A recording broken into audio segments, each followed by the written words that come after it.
confirmed to me from multiple sources, was a covert pseudo-abduction, pseudo-contact case that was designed to stop Paris de Cuellar and the people he was working with at the time from disclosing the actual fact that there have been secret programs dealing with extraterrestrials. They thought they were actually abducted by aliens. And it turns out the electronics to do this were developed back in the 40s and 50s. And that by 1956, these technologies were fully operational. And so I think that one of the problems is that many people don't realize the extent to which sort of how can you say it, a mad scientist, sort of Dr. Strangelove characters have developed very advanced electronics, what are called WSFM, Weird Science and Frickin' Magic. Literally, it's what it's called in the business, that are trans-dimensional technologies that humans have had since the 40s and 50s at least. I mean, remember the Philadelphia experiment, which actually happened in Rhode Island, but that's another discussion, was in 1942, and that did happen. So the question, really you have to back the whole thing up and ask, what the heck is going on?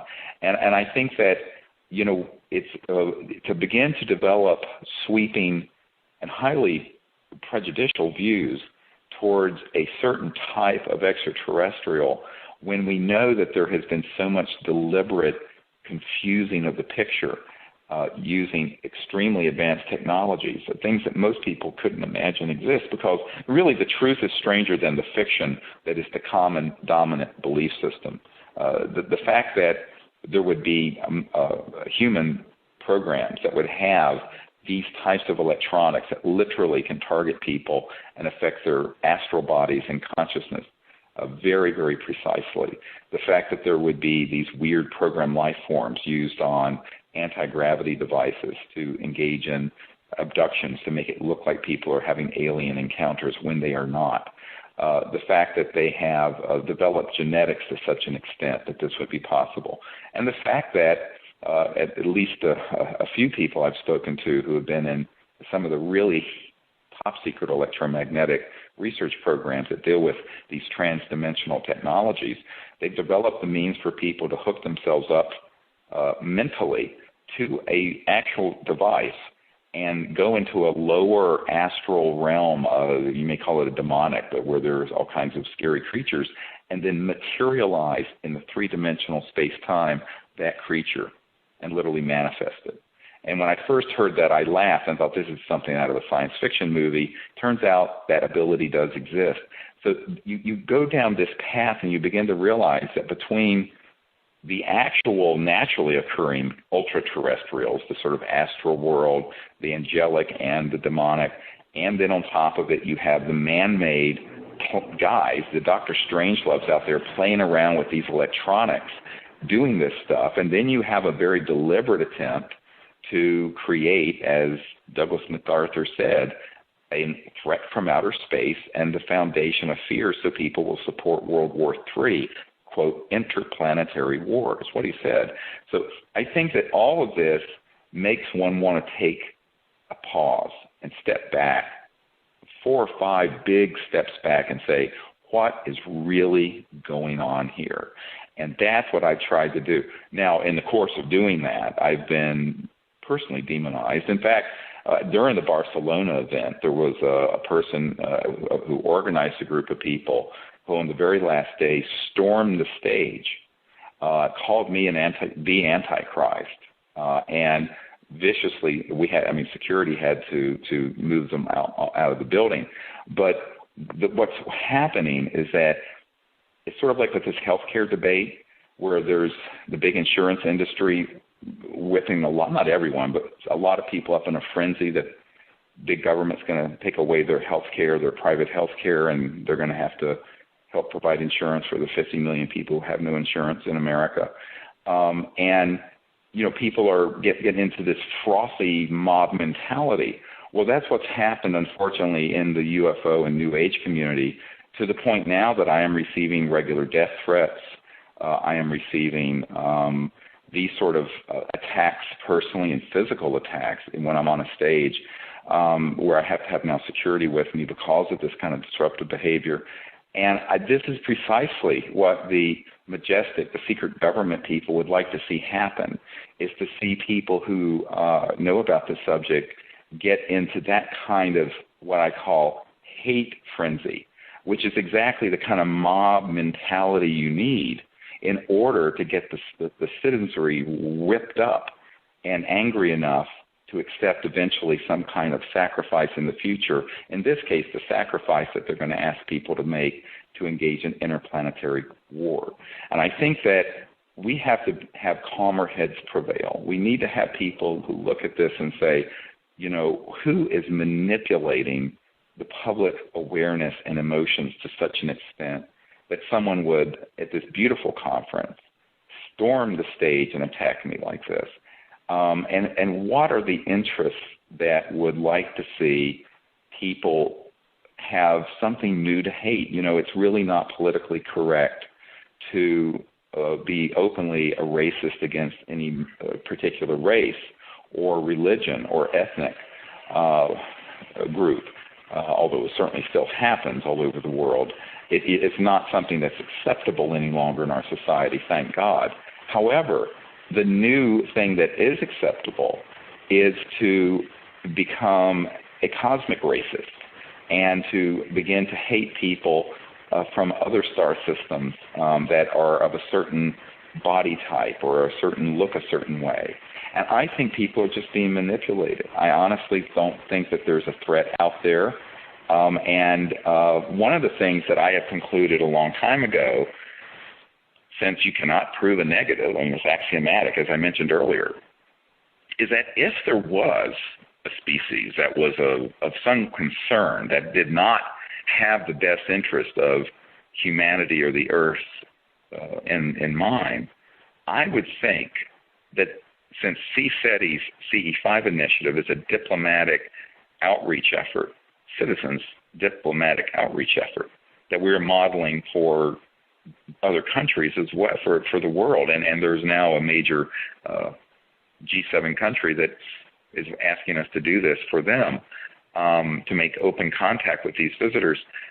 I would say that if someone really believes that there is not an ultra-terrestrial, not a man-made PLF, not a hoaxed event, but an actual extraterrestrial species that are hostile to us or who are doing things that are harmful to the human future, those are the ones I would want to meet with first. I think you need a diplomatic, calm minds and a diplomatic approach to Iran and North Korea more than you do to Canada. I think that if you're sincere about peace, and I think that the big challenge of our time isn't just world peace, it is universal peace, that you have to look at this and say, if there was such a threat, we would really want to have the same approach that we're using now, and that is we go out into the stars, we invite these visitors to visit. We have had amazing, and I have to say universally beautiful things happen when we do so. But if someone is convinced that there was a species, some planetary system out there that was against the good human future, the potential of humanity, I would really want to engage with them first. Those are the ones you would want to engage with first from a higher level of consciousness. Because let's deconstruct this for just a moment. What other approach is going to be sensible?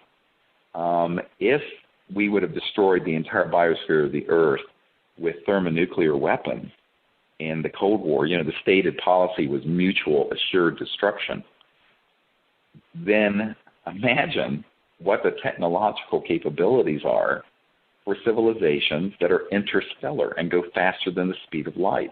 Well, thermonuclear weapons would look like tinker toys. They would be of no consequence when you're dealing with civilizations that are capable of such technological feats such as interstellar travel. Therefore, the idea that we're going to organize around conflict and war, given such a challenge, is foolishness, number one. Number two, it would not be survivable. And number three, it won't work any more than launching several thousand thermonuclear weapons during the Cold War with the Soviet Union would have worked. All it would have done is turned the planet into a cinder floating through space. So when you go through this analysis, ultimately what we have to do is say, let's make open contact with the intent of creating universal peace in our time. And so I say that to folks who are just completely hanging on to the fact that there has to be out there harmful or evil alien species that are marauding around in our skies and scooping people up out of their beds and what have you. And I think that if that's what you really believe, then you would still want to have this approach. The bottom line is that you would still do what CSETI is doing, the Center for the Study of Extraterrestrial Intelligence, and that's what we're going to do. We're going to do sort of a mass training program and contact experiment in Arizona in October. I think it's the 24th, 25th, and 26th of October. And all of you who are listening are invited, and we're going to actually go through. Colin Andrews of Crop Circle fame will be there. I will be there. Dr. Loder will be talking about all the new energy breakthroughs. And Dr. Lynn Katai, who had real personal contact during the Phoenix Lights event, will be speaking. And we're going to do this every night. We're going to be out till midnight, maybe later out under the stars, and making contact and using lasers and also consciousness and meditation and to make contact with these visitors and to also create within the field of awareness the foundation for universal peace into the future, manifesting it right now. And I'm thinking that if we have, 200 or 300 or 400 people in that state of awareness engaged in that, it can have a huge effect, not just on Earth, but throughout the whole cosmos. And what we really are about is this sort of positive change and making a transformation, facilitating the transformation, which is really inevitable at this point. I have no doubt in my mind that where we're headed is that we're headed towards a civilization that will be peaceful.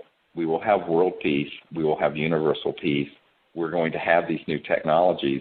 And eventually, we will be traveling amongst the stars in peace with these other civilizations that have been certainly guardians of this planet, many of them for thousands, if not millions of years. And so the approach would be the same.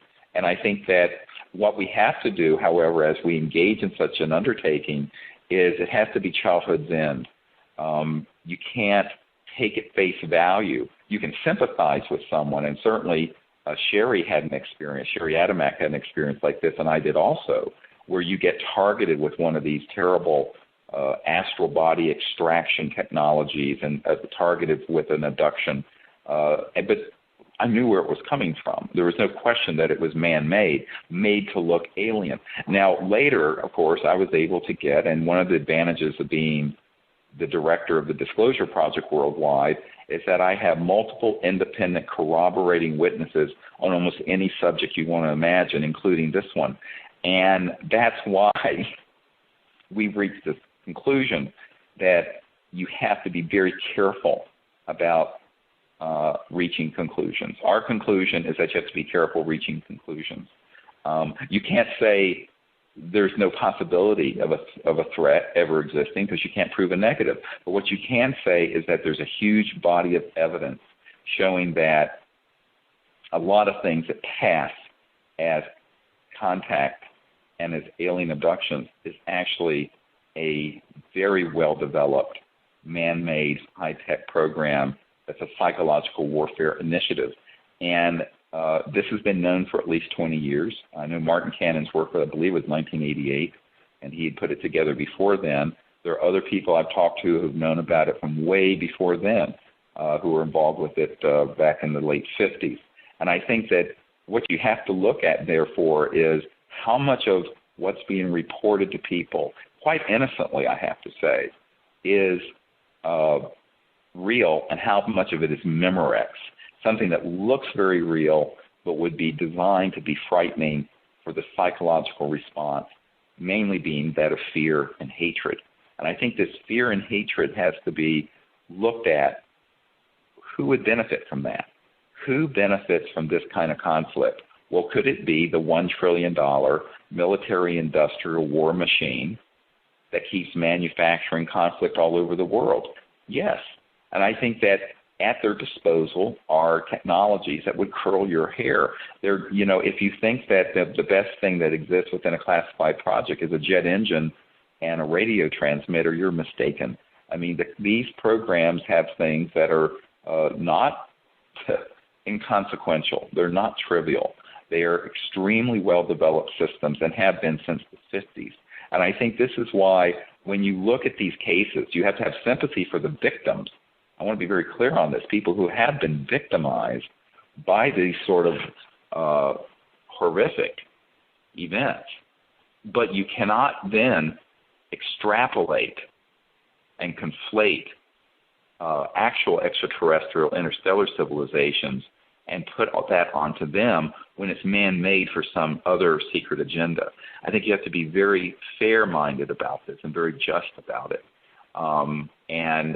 At the same time, I would never deny that there are people who've had terrible and horrifying experiences, because I know they have, because frankly I have. And I think that this is something that requires a more mature level of analysis and understanding of who's doing it and why, and who benefits from the fear and the hatred that rises from that fear. And I think that it's very clear who that is. And it's the same cast of characters, this transnational military-industrial cabal, which has been called Majestic, that benefits tremendously from the masses being stampeded into fear. Look what we gave up after 9/11. I mean, the whole Patriot Act and so many things that happened. Our media and the public were completely passive as we invaded Iraq, when Iraq had nothing to do with 9/11, and it's been proven it hasn't, never mind what Dick Cheney said. So I think that we have to be very careful, because you're dealing with something very explosive here when you start, saying that there are, quote, good and bad aliens out there. Well, now you've gone right down the path of the thousands of years of warfare and conflict and stupidity that has been the bane of human civilization since recorded history. And I think we have to do better than that. I think we have to find a new way of thinking, a new way, and no problem has ever been solved from the level of consciousness that created it. So the consciousness of fear and hatred and division and ignorance isn't going to fix this problem. It's going to be one that's from a much higher level of awareness and understanding, but also a more honest and deep analysis of what's possibly going on out there. One of the things that happened, and I think I've mentioned this to you, Linda, is that in June of 2008, last year, right, yeah. A member of our team and I, Ricky Butterfast in Denver, visited Stan Romanek at his home there outside of Denver. And something very interesting was discovered. I had seen that he had been on Larry King Live with this Boo character, that what looked like a, quote, an alien. And I was very interested in what was going on, and a friend of his wanted me to meet with him. And so I went out to his home, and we had a very interesting meeting. And in the course of the meeting, he showed me the videos and the audio tapes of what had been going on. And one of them, there was and he's convinced, is some sort of Air Force intelligence person using a computerized voice that they call Audrey. It sounds like a British woman's voice. Will call his cell phone and give him certain information about an experience he's just had, or warning him about something. And I think this may be because his father was in the Air Force. Stan Romanek's dad was an Air Force career person, I understand. And Stan Romanek has been having a lot of these encounters and strange things happening. Well, one of them, he actually had a camera set up in his kitchen and filmed this strange creature that looks like a gray moving around, and then the camera goes blank. Well, after this event, and he had an abduction experience after that. After this voice called on his cell phone and left a message is Audrey. I heard the tape personally, and so did Ricky Butterfast. And it kept saying that was one of the fake ones, and that they threw a chemical canister or sprayed a chemical in your face that caused you to lose consciousness, which is why you dropped the camera and the camera went blank. And no one who was working with Stan Romanek understood what, quote, the fake one meant. And he said, what are they talking about, a fake one? I said, well, Stan, this is a program life form. And I saw the whole video of it. It's classic. And it looks like a classic, quote, gray that people have experienced in these abductions. He said, well, what is that? I said, have you not read anything that we put out there on this? He said, no. I said, oh, my God. I said, well, that was one of the fake ones. That's a man-made alien.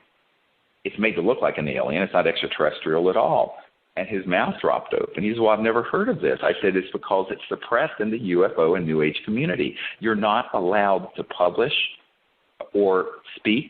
You will be blacklisted because it's a huge industry of fear that's selling fear through abductions and mutilations. He says, well, I didn't know that this was even possible, that we had classified projects that had these things.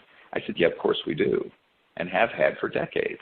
And that's why this person who's been your sort of protector behind the scenes, not trying to identify who they are using this strange British woman's computer voice, was telling you that's a fake one, and that they had put a chemical in your face that caused you to pass out. And this is classic. This is exactly what happened during the Benowitz affair, by the way, where there was years ago, back in the, 70s or 80s, I have to look at the dates, Paul Benowitz was a UFO researcher, and a woman came to him and said, look, I've been abducted. I had this experience. And it turned out that he was being used to put disinformation out to the UFO community about one of these pseudo-abductions. And there was someone involved named Richard Doty, who's an Air Force officer, special investigation guy. But basically what happened is that a woman was driving near Kirkland Air Force Base in Sandia, outside Albuquerque, and saw something she wasn't supposed to see. And I'm sure it was one of these man-made alien reproduction vehicles. And so she was stopped. Chemical was sprayed in her face. She fell unconscious. She was given this, quote, abduction experience, and then returned later to her vehicle. Now, what's interesting is that it was a very, very old case, but there are many of these. At one point, the executive director for the Intruders Foundation, which was Bud Hopkins' group that was studying all of the abductions, called me up and said, you don't know how right you are. We have so many of these cases where it's clearly the military are involved in staging these abductions, but we can't talk about that. Nobody wants to bring that out. I said, well, why not? It's the truth. He says, well, we can't. He says, but I just wanted to let you know you're on the right track. So, there is, I hate to say it, a conspiracy within the UFO and New Age community to not talk about this. And you have to question why that is. But at the same time, my only concern is the truth, creating a better and a peaceful future, and certainly exposing these hoaxes for what they are. And I think that the abduction and mutilation hoaxes, and that's another whole discussion of cattle mutilations. By the way, that's also a paramilitary human operation. And people who don't think that we have the ability surgically and otherwise to do that in classified projects are, again, sadly mistaken. But the point I'm making is that there's a lot of information out there that is disinformation, but there are a lot of people who are unwitting vectors of that disinformation. They don't really know. They're just reporting what someone's telling them, or they're a victim of one of these things. And I'm saying this today on the World Puja Network so that people get a little more depth of understanding of how complex this problem is, and to not jump off into fear and jump off into concluding that we're under some kind of attack by one or more evil extraterrestrial civilizations.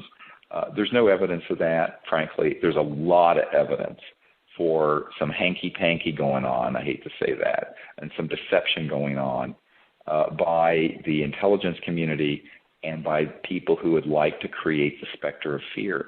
And I think we have to be careful about that. I think we have to be very cautious about going down that path, because what we don't want to do is trade all the conflict we have on this planet now and unite, as the movie Independence Day suggested, around an alien threat, so that we become united, but we're united in sort of this final Armageddon battle in space with ETs.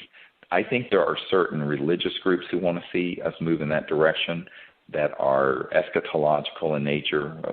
They are wanting the end of the world to happen, like Ahmadinejad and a lot of really extreme fundamentalist Orthodox people around the world in different religions. But I also think that we have another problem, and that is this kind of fear is how you control masses of people, and it's also how you get a lot of money that poured into programs.